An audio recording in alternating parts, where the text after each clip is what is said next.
দেখুন, আমি চাই, আমাদের দলও চায়, আমি এখনো যে চেয়ারে আছি, দলের চেয়ারেও আছি, আমি chairman of all India Trinamool Congress বলছি, আমরা চাই ভোটটা শান্তিতে হোক, মানুষের অধিকার প্রয়োগ করতে দেওয়া হোক।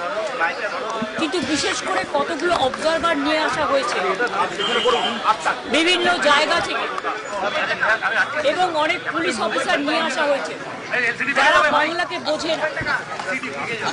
যেমন গতকাল রাত্রে যে অত্যাচার করেছে সারা বাংলা জুড়ে, আমি কিন্তু সারা রাত জেগেছিলাম, এবং অবজারভাররা থানায় গিয়ে যে প্রেশার ক্রিয়েট করছে শুধু আমাদের পার্টিকে টার্গেট করে, যে সব তৃণমূল কংগ্রেসের এজেন্টকে গ্রেপ্তার করো।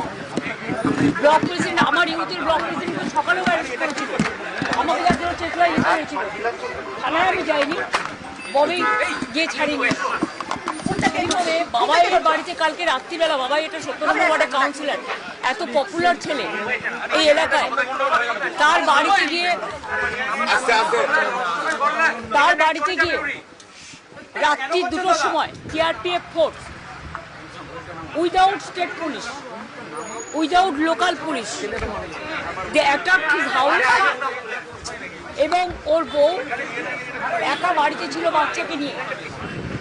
ওর বউ যখন বলেছে বাবাই বাড়িতে নেই, সত্যিই ছিল না, পার্টির কাজে অন্য জায়গায় ছিল, তখন ওদের বাড়িতে লাঠি চাঠি মেরে ওর ফোন কেড়ে নিয়ে বলেছে যেন বাবাই যেন কোনো কাজ না করে।